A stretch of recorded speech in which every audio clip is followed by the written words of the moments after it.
श्रोतागण, जरा ठहरिए, कानों को सजग कर लीजिए, क्योंकि ये कोई सामान्य कथा नहीं है। ये वो दिव्य कथा है जहाँ एक बालक ने पूरे ब्रह्मांड को झुका दिया था, जहाँ प्रकृति ने मनुष्य की परीक्षा ली और जहाँ अहंकार का अंत भक्ति के आगे नतमस्तक हो गया था। ये कथा केवल श्री कृष्ण की नहीं, ये कथा है विश्वास के विजय की। ये कथा है धरती, वर्षा और जीवन के संगम की। कहते हैं, जब अहंकार अपने चरम पर होता है तो भगवान स्वयं मानव रूप में उतरकर उसे परास्त करते हैं और तब सृष्टि को मिलता है एक नया संदेश कि जो झुकता है वही सबसे ऊंचा उठता है। आज हम चलेंगे उसी ब्रजभूमि की ओर जहाँ श्री कृष्ण ने अपने नन्हे नन्हे हाथों से गोवर्धन पर्वत को उठा लिया था। सिर्फ एक पर्वत ही नहीं, बल्कि पूरे व्रज की आस्था को थाम लिया था। तो आइए, मन को शांत कीजिए, श्वासों को स्थिर कीजिए और सुनिए वो कथा जो हर दीपावली के बाद प्रकृति, प्रेम और परमात्मा को एक सूत्र में पिरो देती है। श्रोतागण, दीपों का पर्व नजदीक आता है और उसी के अगले दिन संपूर्ण ब्रज में गूंजती है एक मधुर ध्वनि, गोवर्धन महाराज की जय हो। ये दिन है गोवर्धन पूजा का, जब भक्त प्रकृति और भगवान श्री कृष्ण का एक सुंदर संगम मनाते हैं। गोवर्धन पूजा कार्तिक मास के शुक्ल पक्ष की प्रतिपदा को मनाई जाती है, यानी दीपावली के अगले दिन। ये पर्व केवल पूजा नहीं, बल्कि प्रकृति के प्रति कृतज्ञता का प्रतीक है। ब्रजवासी इस दिन गायों, बछड़ों, गोबर, मिट्टी और गोवर्धन पर्वत की पूजा करते हैं, क्योंकि भगवान श्री कृष्ण ने स्वयं कहा था, पृथ्वी, जल, वायु, अग्नि और आकाश ये ही मेरे स्वरूप हैं। जो इन्हें पूजेगा वो मुझे पूजेगा। कथा वहीं से आरंभ होती है जब बाल कृष्ण ने पहली बार ब्रजवासियों को सच्ची भक्ति का अर्थ समझाया। एक दिन गोकुल में सब लोग व्यस्त थे, हर ओर उत्साह था। नंद बाबा, यशोदा माता और ब्रजवासी सब मिलकर इंद्रदेव की पूजा की तैयारी कर रहे थे। सुगंधित पुष्प, ताजा दही और मिठाइयाँ सजाई जा रही थीं। तभी नंद बाबा के आंगन में कान्हा आए और मुस्कुराते हुए बोले, बाबा, आज इतनी तैयारी क्यों? कौन सा उत्सव है? नंद बाबा बोले, लाला, ये इंद्रदेव की पूजा है। वे हमें वर्षा देते हैं, जिससे हमारी फसलें लहलहाती हैं, गायों को चारा मिलता है।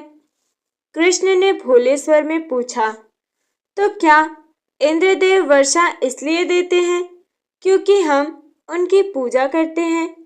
बाबा बोले, हाँ लाला, वही वर्षा के देव हैं। कृष्ण मुस्कुराए, परंतु बाबा, वर्षा तो बादलों से आती है, बादल पर्वतों से टकराते हैं, नदियाँ जल देती हैं और धरती फसल उगाती है। फिर केवल इंद्रदेव ही क्यों पूजे जाएं? क्या हमें उन सब का आभार नहीं मानना चाहिए जो हमारा पोषण करते हैं? नंद बाबा चुप हो गए। गांव के सभी लोग बाल कृष्ण की बातें सुनने लगे और यहीं से आरंभ हुई वो लीला जिसने पूरे ब्रज की भक्ति की दिशा ही बदल दी। कृष्ण बोले, इंद्रदेव नहीं, गोवर्धन पर्वत हमारा रक्षक है। ये हमें घास देता है, जल देता है, वृक्ष देता है, छाया देता है। इस पर्वत के बिना हमारा जीवन अधूरा है। उन्होंने सबको समझाया कि हमें इंद्रदेव की नहीं, गोवर्धन महाराज की पूजा करनी चाहिए। ब्रजवासी बोले, लाला, पर इंद्रदेव नाराज हो जाएंगे। कृष्ण ने हंसते हुए कहा, जो नाराज हो जाए वो देव नहीं, अभिमानी होता है। और भक्ति में अभिमान नहीं होता, केवल प्रेम होता है। सभी ब्रजवासी कृष्ण के वचनों से प्रभावित हो गए। उन्होंने निश्चय किया कि इस बार गोवर्धन पर्वत की पूजा होगी। अब ब्रज की गलियों में पूजा की नई तैयारी शुरू हुई। जहां पहले इंद्र का नाम गूंजता था, अब गोवर्धन महाराज की जय के नारे सुनाई देने लगे। गोकुल की हर गली में रंगोली बनाई गई। गोबर से गोवर्धन का स्वरूप रचा गया। गायों को स्नान कराया गया। उनके सींगों पर चांदी सोने के गहने बांधे गए। माँ यशोदा स्वयं कृष्ण के साथ फूल माला पिरो रही थीं। कृष्ण ने कहा, मैया, आज हम इंद्रदेव को नहीं, अपने गोवर्धन पर्वत को प्रसन्न करेंगे। मैया मुस्कुराई, लाला, तू जो कहे वही होगा। और इस प्रकार पूरे ब्रज में पहली बार गोवर्धन पूजा का आरंभ हुआ। लेकिन जहां ब्रज में प्रेम और भक्ति का उत्सव था, वहीं देवलोक में इंद्र का क्रोध भड़का हुआ था। देवलोक में बैठे इंद्र ने जब ये देखा कि ब्रजवासियों ने उनकी पूजा छोड़ दी है, तो वो क्रोधित हो उठे। उन्होंने सोचा, इन ग्वालों ने मेरे विरुद्ध विद्रोह किया है, अब इन्हें मेरी शक्ति का पता चलेगा। उन्होंने मेघों को आदेश दिया, जाओ, ब्रजभूमि पर मूसलाधार वर्षा बरसाओ। उन्हें दिखा दो कि इंद्र का अपमान क्या परिणाम लाता है। अगले ही क्षण ब्रज में बादल छा गए, बिजली कड़कने लगी और वर्षा का प्रकोप बढ़ गया। नदी नाले उमड़ पड़े, घर बहने लगे, गायें कांपने लगी। ब्रजवासी भयभीत होकर चिल्लाने लगे, कृष्ण, अब हम क्या करें? सब तो नष्ट हो जाएगा।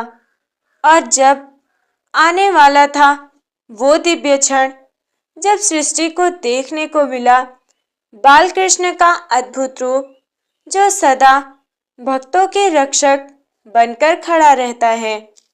कृष्ण शांत स्वर में बोले, डरो मत ब्रजवासियों, इंद्र का ये अभिमान अब समाप्त होगा। उन्होंने अपने कोमल हाथ से भूमि को छुआ और एक क्षण में गोवर्धन पर्वत को उठा लिया, जैसे कोई बालक एक खिलौना उठा ले। सब ब्रजवासी, गायें और ग्वाल बाल उस पर्वत के नीचे आकर शरण लेने लगे।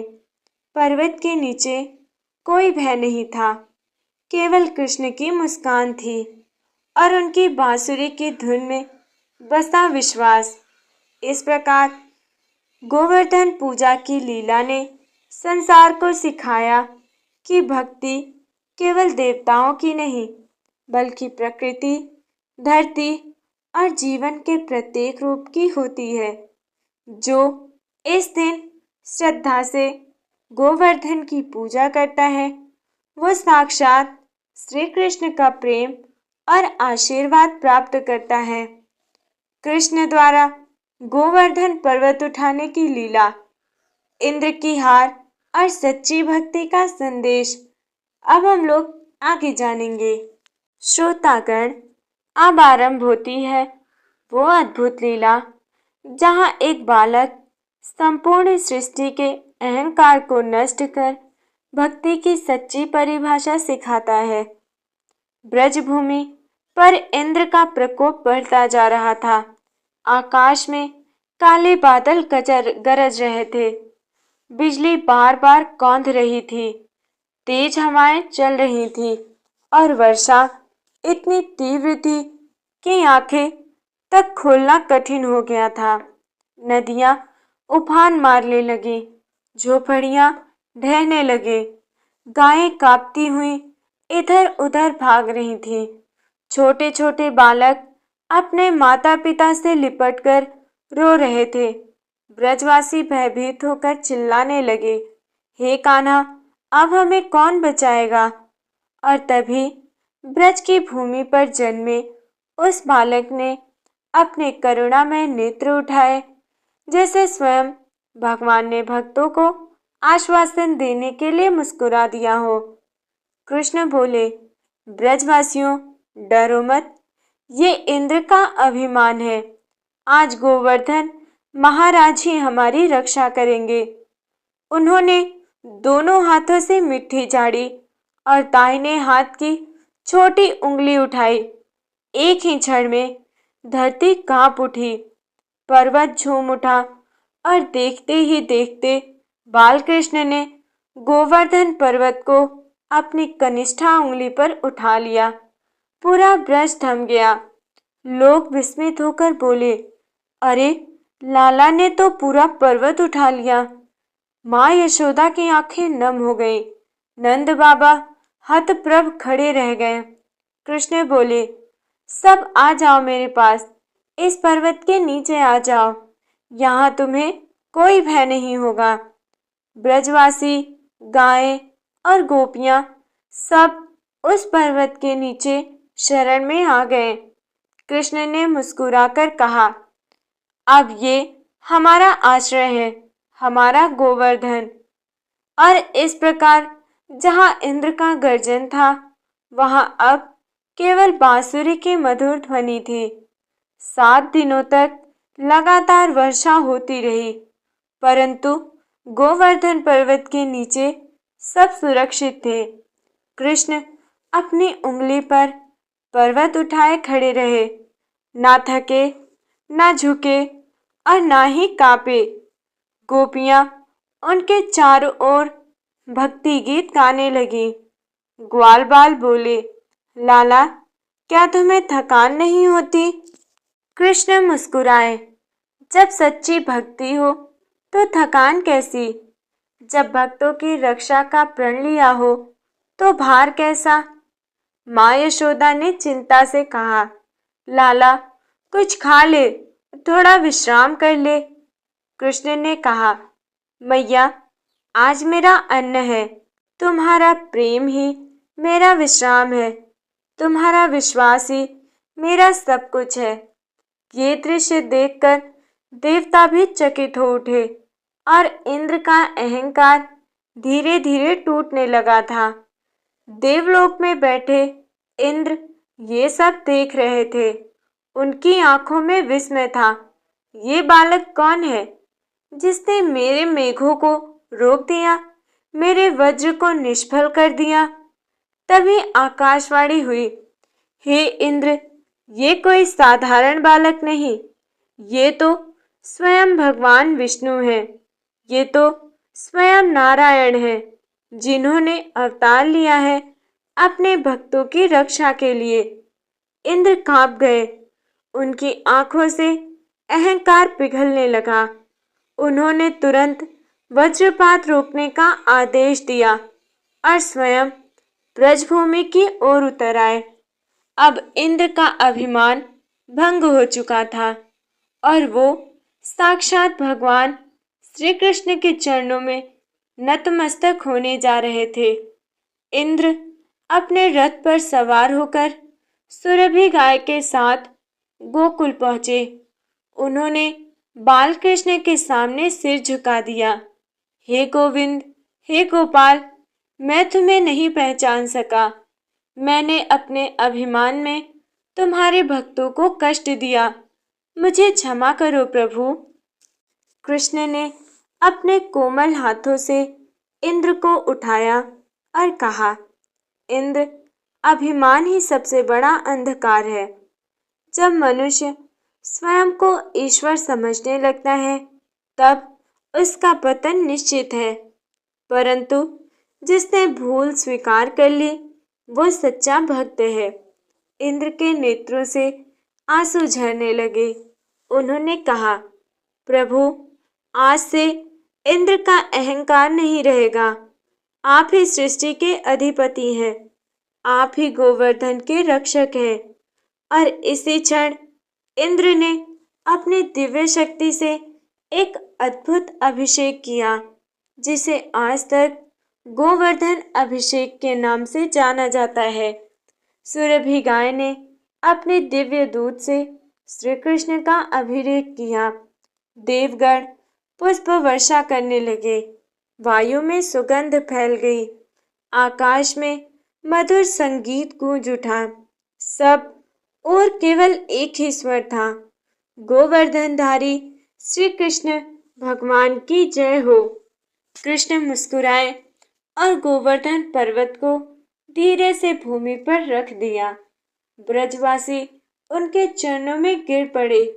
नंद बाबा बोले, लाला, तू तो स्वयं भगवान है, हम तुझे कैसे पहचान न सके। कृष्ण ने कहा, बाबा, मैं तो वही ग्वाल बाल हूँ जो गोपियों के संग खेलता है। मेरा वैभव तभी सार्थक है जब मेरे भक्त सुखी हो। और इस प्रकार गोवर्धन पर्वत केवल पत्थरों का नहीं रहा, वो भक्ति, श्रद्धा और कृतज्ञता का प्रतीक बन गया। कृष्ण ने ब्रजवासियों को संबोधित करते हुए कहा, देवताओं की पूजा तभी सार्थक है जब मन में प्रकृति के प्रति आदर और सभी प्राणियों के प्रति करुणा हो। जो ये समझ लेता है वही सच्चा भक्त है। ब्रजवासी झूम उठे और हर ओर गूंजने लगा, गोवर्धन महाराज की जय, कृष्ण गोविंद हरे मुरारी की जय। गोवर्धन पूजा केवल पर्व नहीं, ये सिखाती है अहंकार का अंत और प्रेम का आरंभ। जो इस दिन श्रद्धा से पर्वत की परिक्रमा करता है, वो श्री कृष्ण की अनुकंपा सदा प्राप्त करता है। गोवर्धन पूजा की परंपराएं, गोवर्धन पर्वत की दिव्य कथा और आज के समय में इस पर्व का आध्यात्मिक और वैज्ञानिक महत्व क्या है, अब हम लोग आगे सुनेंगे। तब तक के लिए आप सभी लोग वीडियो में बने रहिएगा, बीच में मत छोड़िएगा। आप सभी लोगों से विनम्र निवेदन है। श्रोतागण, जिस पर्वत ने श्री कृष्ण की उंगली पर 7 दिन तक टिककर ब्रज की रक्षा की, वो केवल पत्थर नहीं, स्वयं भगवान का स्वरूप है। अब आइए सुनते हैं गोवर्धन महाराज की दिव्य महिमा और इस पूजा का गूढ़ अर्थ। ब्रजभूमि में स्थित गोवर्धन पर्वत का हर कण पवित्र माना जाता है। ये पर्वत स्वयं भगवान श्री कृष्ण का रूप है, क्योंकि उन्होंने कहा था, अहम स एव गोवर्धनः, अर्थात मैं स्वयं ये गोवर्धन पर्वत हूँ। इस पर्वत की परिक्रमा करने से मनुष्य अपने भीतर की नकारात्मकता को त्याग कर विनम्रता, कृतज्ञता और भक्ति की ओर अग्रसर होता है। ये पर्वत केवल धरती का अंश नहीं, ये जीवन का प्रतीक है, जहाँ नीचे गहराई में विनम्रता है और ऊपर ऊंचाई में आत्मबोध। कहते हैं, गोवर्धन महाराज केवल चट्टानों में नहीं बसते, बल्कि हर उस हृदय में रहते हैं जो प्रेम से झुकता है, जो प्रेम से झुकता है। प्रातःकाल स्नान और संकल्प ले लें। कार्तिक शुक्ल प्रतिपदा के दिन प्रातःकाल स्नान करें, फिर संकल्प लें कि मैं भगवान श्री कृष्ण और गोवर्धन महाराज की पूजा करूँगा या करूँगी, ताकि मेरे जीवन से अहंकार दूर हो और भक्ति जागे। गोबर से एक छोटा पर्वत बनाते हैं, उसमें पेड़, पौधे, झरने, गाय और गोपालों का प्रतीक सजाया जाता है। इसे गोवर्धन महाराज का रूप माना जाता है। फूल, दीप, धूप, चंदन, तुलसी दल, दूध, दही, घी, शहद और मिठाइयाँ अर्पित करें। इस दिन अन्नकूट मनाया जाता है, जिसमें तरह तरह के व्यंजन बनाए जाते हैं और गोवर्धन महाराज को अर्पित किए जाते हैं। ये प्रतीक है कृतज्ञता और समर्पण का। पूजा के बाद परिवार और भक्त गोवर्धन पर्वत की परिक्रमा करते हैं। परिक्रमा में हर कदम के साथ श्रद्धा से मंत्र जपते हैं। गोवर्धनधारी श्री कृष्ण भगवान की जय। अब सुनिए इस पर्वत की वो दिव्य कथा जो बताती है कि क्यों गोवर्धन को हरि का घर कहा गया। एक बार जब भगवान श्री राम वनवास के समय चित्रकूट में थे, उन्होंने गोवर्धन पर्वत को देखा और मन ही मन प्रणाम किया। लक्ष्मण ने पूछा, प्रभु, आप इस पर्वत को प्रणाम क्यों कर रहे हैं? राम बोले, लक्ष्मण, आने वाले द्वापर युग में मैं इसी स्थान पर श्री कृष्ण रूप में अवतरित होऊंगा। तब ये पर्वत मेरे भक्तों की रक्षा करेगा और मेरी लीला का साक्षी बनेगा। तब से गोवर्धन पर्वत को हरि का निवास कहा गया। कहा जाता है जब श्री कृष्ण ने इसे उठाया तब इसके भीतर सभी देवताओं का निवास हो गया। गंगा जी की धाराएं, यमुना का प्रवाह और तुलसी का पवित्र स्पर्श। गोवर्धन केवल रक्षा नहीं करता, वो जीवन को दिशा भी देता है। भीतर के तूफानों से बचने की दिशा। गोवर्धन पर्वत हमें सिखाता है कि भक्ति का अर्थ केवल पूजा नहीं, बल्कि प्रकृति और जीवन के प्रति कृतज्ञता है। जब इंद्र ने घमंड में वर्षा की, तो भगवान ने पर्वत उठाकर दिखाया कि सच्चा ईश्वर वही है जो संरक्षक बनकर खड़ा होता है, ना कि भय दिखाने वाला देवता। गोवर्धन पूजा के 3 संदेश होते हैं। पहला है अहंकार का त्याग। इंद्र का अभिमान टूटा क्योंकि भक्ति में घमंड का कोई स्थान नहीं होता। दूसरा है प्रकृति का आदर। गोवर्धन पर्वत हमें सिखाता है कि धरती, पशु पक्षी, पेड़ पौधे सब में परमात्मा है। और तीसरा है सामूहिक भक्ति। ये पर्व एकता का प्रतीक है, जहाँ सब मिलकर पूजा करते हैं।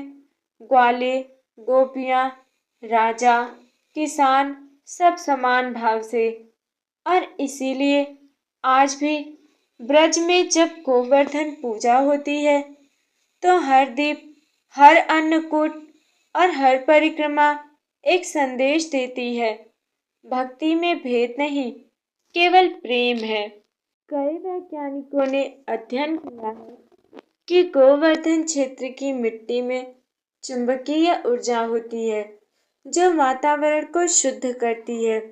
ये पर्वत सदियों से पानी के संतुलन को बनाए रखता आया है।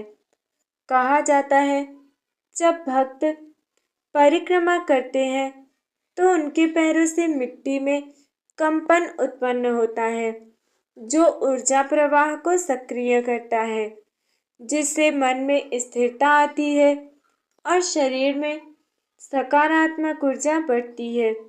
भक्ति का ये संगम, जहाँ विज्ञान भी नतमस्तक होता है, वो है गोवर्धन महाराज की पूजा। जो इस दिन उपवास करता है और गोवर्धन की पूजा करता है, वो जीवन में दरिद्रता और भय से मुक्त होता है।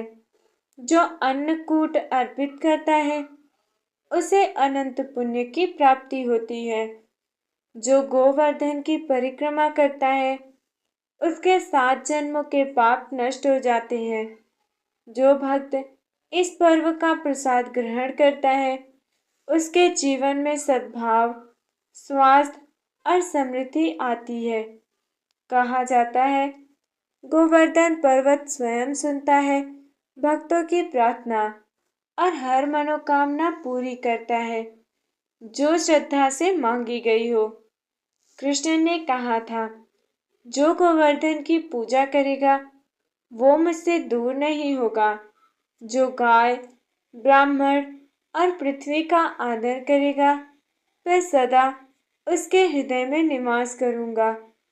गोवर्धन पूजा इसलिए केवल एक त्योहार नहीं, ये ईश्वर, प्रकृति और मनुष्य के बीच के प्रेम का उत्सव है। और इस प्रकार श्रोतागण, गोवर्धन महाराज हमें सिखाते हैं कि जीवन में भक्ति तभी पूर्ण है जब उसमें आभार, नम्रता और प्रेम हो, क्योंकि वहाँ प्रेम है, क्योंकि जहाँ प्रेम है वही सच्चा ईश्वर है। अब हम लोग आगे देखेंगे गोवर्धन पूजा की लोक परंपराएं, ब्रज में होने वाले अनुष्ठान और गोवर्धन पर्वत की प्रेरणा। धरती से जुड़ना ही भक्ति है। श्रोतागण, गोवर्धन पूजा केवल एक धार्मिक विधि नहीं, ये ब्रजभूमि की आत्मा का उत्सव है, जहाँ हर घर, हर आंगन, हर गाय, हर दीपक श्री कृष्ण के नाम से प्रकाशित हो उठता है। कार्तिक मास की प्रतिपदा की सुबह ब्रज की धरती पर विशेष प्रकाश उतरता है। हर ओर शंख, घंटा और गोवर्धन महाराज के जयकारों की ध्वनि गूंजती है। गायों को नहलाया जाता है, उनके गले में घंटियां बांधी जाती हैं, उनके सींगों पर हल्दी और चंदन लगाया जाता है। गोपियां अपने आंगन में गोबर से छोटा गोवर्धन पर्वत बनाती हैं, जिसमें छोटी छोटी आकृतियां, गाय, ग्वाले, बछड़े, वृक्ष और नदियां सजाई जाती हैं। हर घर से आवाज आती है, जय गोवर्धनधारी गिरिधारी लाल की जय हो। वो दृश्य केवल एक पूजा नहीं होता, वो प्रेम का पर्व होता है, जहाँ मिट्टी से भगवान बनते हैं और मनुष्य भक्ति में गल जाता है।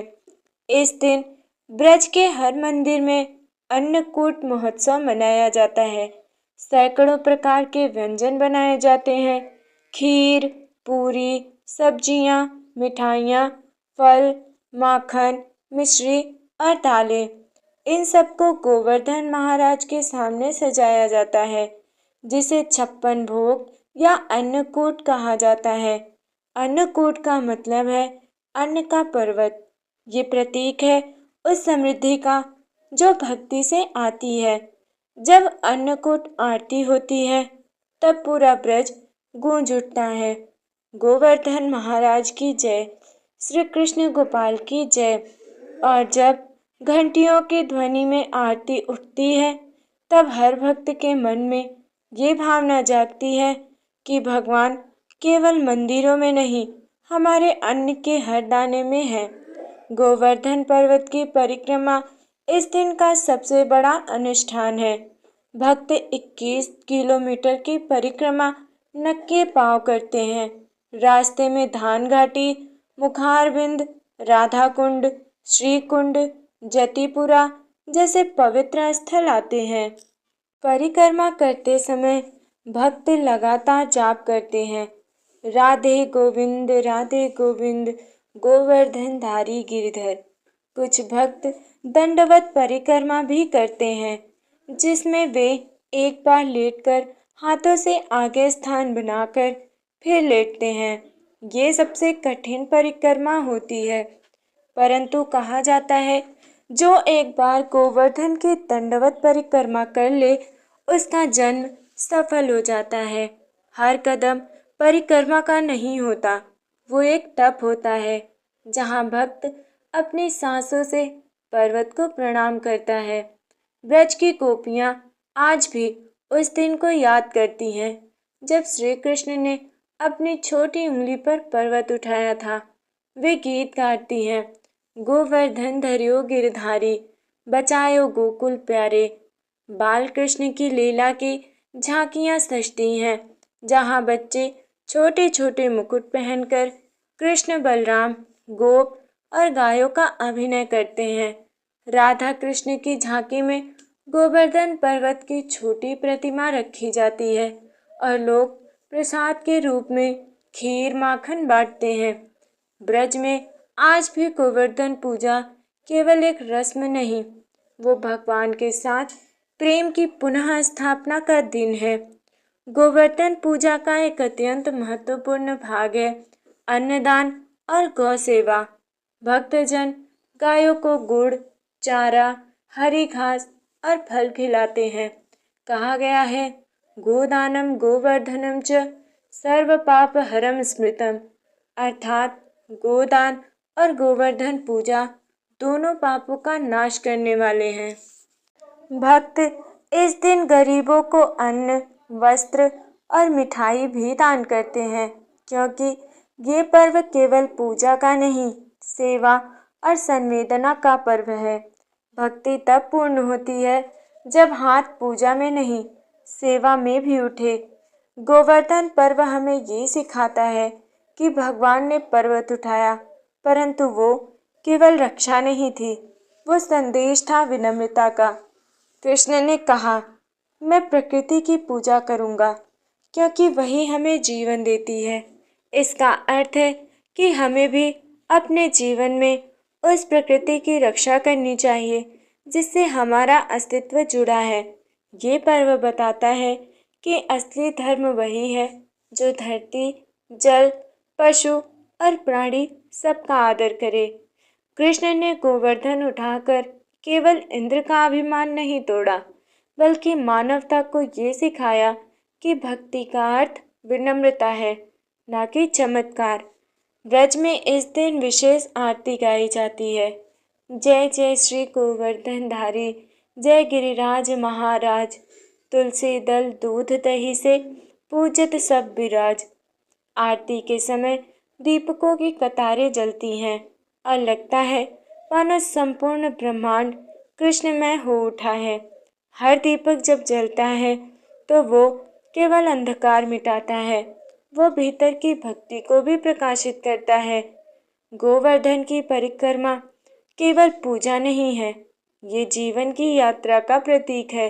हर चक्कर हमें याद दिलाता है कि जीवन गोल है, जहाँ आरंभ और अंत एक है, और इस वृत्त के केंद्र में है ईश्वर का प्रेम।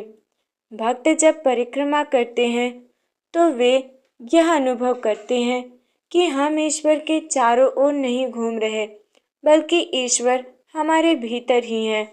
गोवर्धन की परिक्रमा दरअसल एक ध्यान है, जहाँ मनुष्य अपने भीतर के कृष्ण को पहचानता है।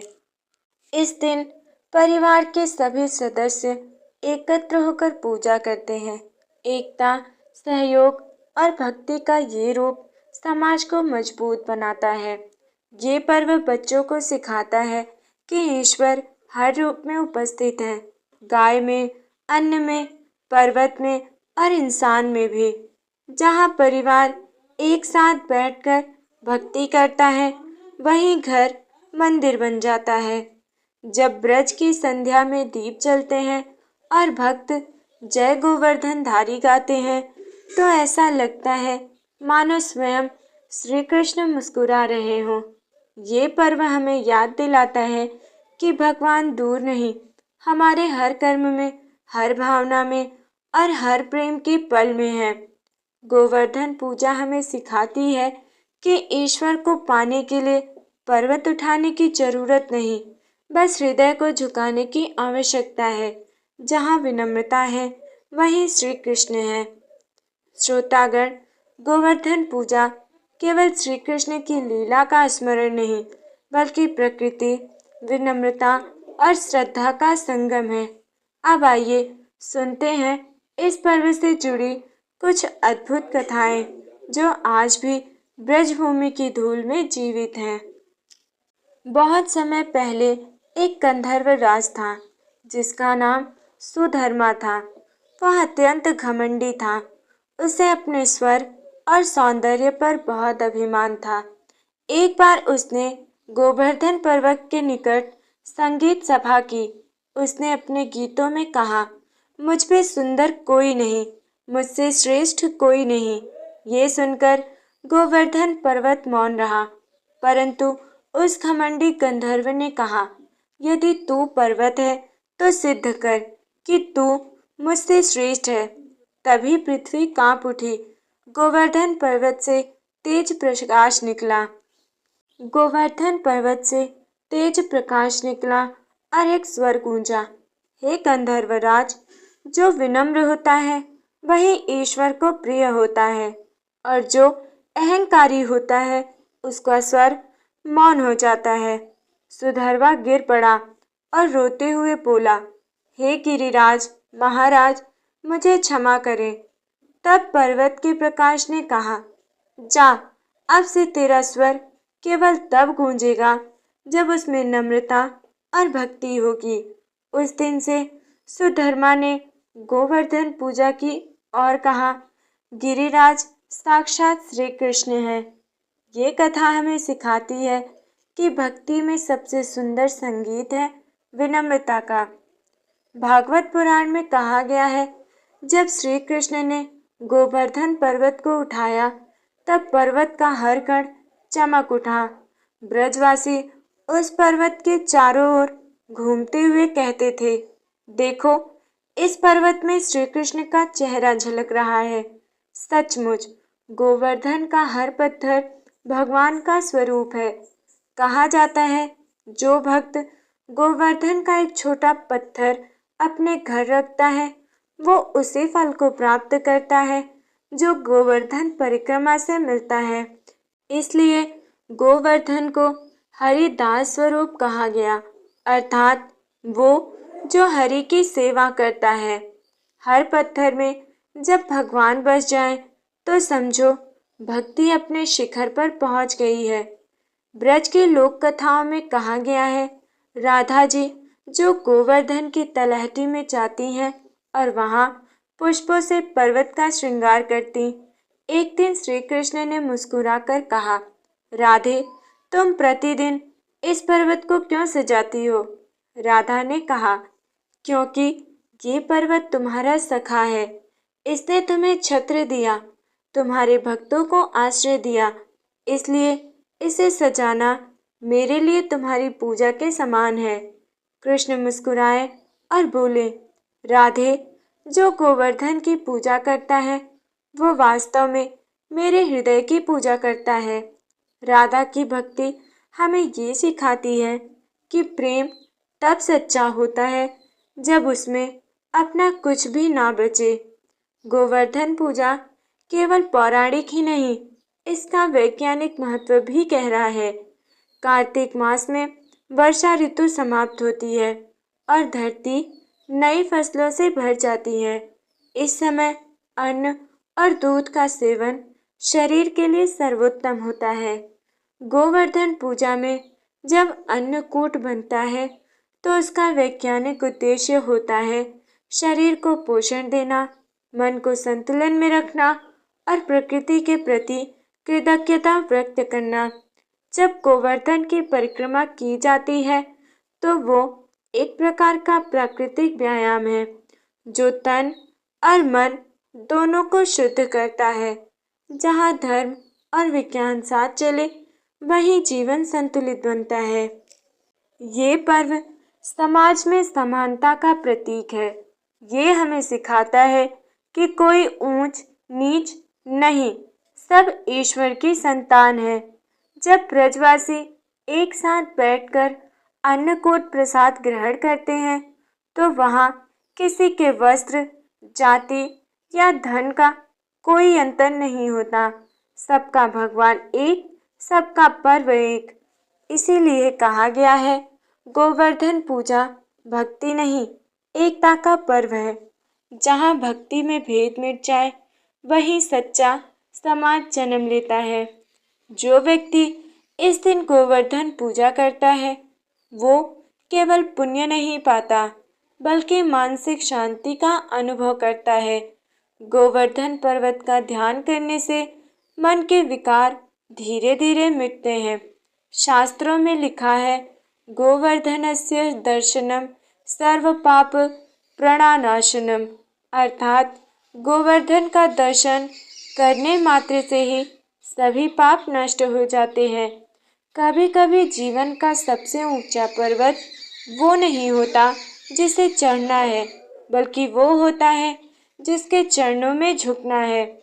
कृष्ण ने जब पर्वत उठाया तो वह केवल चमत्कार नहीं था, वो अहंकार के विरुद्ध विद्रोह था। उन्होंने कहा, जब मनुष्य अपने कर्म से बढ़े तब देवता भी प्रसन्न होते हैं। गोवर्धन पूजा का मूल संदेश यही है कि भगवान उन पर नहीं जो केवल पूजा करते हैं, बल्कि उन पर है जो सेवा करते हैं। ईश्वर को पाने के लिए पूजा नहीं, सेवा की भावना चाहिए। गोवर्धन पूजा का व्रत करने से मनुष्य को सब प्रकार के सुख, धन और मोक्ष की प्राप्ति होती है। जो व्यक्ति श्रद्धा से अन्नकूट का दर्शन करता है वो 7 जन्मों के पापों से मुक्त हो जाता है। जो गोवर्धन की परिक्रमा करता है वो वैकुंठ के समान पुण्य प्राप्त करता है, और जो इस कथा को सुनता है उसके जीवन में संकट नहीं आते। गोवर्धन पूजा केवल एक तिथि नहीं, वो एक अनुभव है जो हर हृदय को कृष्णमय कर देता है। हे गिरिराज महाराज, आपने ब्रजवासियों को आश्रय दिया, आपने इंद्र के प्रकोप से हमें बचाया। आज हम आपको प्रणाम करते हैं कि हमारे जीवन में भी आपकी तरह स्थिरता, विनम्रता और कृपा बनी रहे। जय जय श्री गोवर्धनधारी, जय गिरिराज महाराज। राधा कृष्ण के चरणों में सदा रहे हमारा समाज। जहाँ हर प्राणी में ईश्वर दिखे वही सच्ची गोवर्धन पूजा है। गोवर्धन पूजा हमें 3 बातें सिखाती है। पहला, प्रकृति की पूजा करो क्योंकि वही ईश्वर की अभिव्यक्ति है। और दूसरा, अहंकार को छोड़ो क्योंकि भक्ति में सबसे बड़ा शत्रु वही है। तीसरा है, सेवा करो क्योंकि भगवान उन्हीं में बसते हैं जो दूसरों के लिए जीते हैं। श्रोतागण, इस कथा के माध्यम से हमने देखा कि भगवान श्री कृष्ण ने गोवर्धन उठाकर सिर्फ इंद्र का अभिमान नहीं तोड़ा, बल्कि हमें सिखाया कि भक्ति में शक्ति नहीं, विनम्रता होती है, और जहाँ विनम्रता है वहीं ईश्वर का वास है। मेरे प्यारे श्रोतागण, कहानी समाप्त नहीं हुई, क्योंकि ये कथा केवल एक पर्वत उठाने की नहीं, ये कथा है हर उस हृदय की जो अपने भीतर के बोझ को भक्ति से हल्का करना चाहता है। गोवर्धन पर्वत आज भी खड़ा है, सदियों से, जैसे आस्था का प्रहरी। हर वर्ष जब हम उसकी परिक्रमा करते हैं तो वो केवल पत्थरों का पहाड़ नहीं होता, वो हमारे विश्वास का जीवित प्रतीक बन जाता है। सोचिए, यदि श्री कृष्ण नन्हे बालक होकर पूरा पर्वत उठा सकते हैं, तो क्या हम अपने जीवन के दुख, भय और अभिमान को नहीं उठा सकते? ये पर्व हमें सिखाता है कि जब जीवन में तूफान उठे तो ईश्वर पर विश्वास बनाए रखें, क्योंकि वही नन्हे श्री कृष्ण आज भी हमारे भीतर के गोवर्धनधारी बनकर हर संकट से रक्षा करते हैं। गोवर्धन पूजा केवल पूजा नहीं, ये प्रकृति के प्रति कृतज्ञता का पर्व है।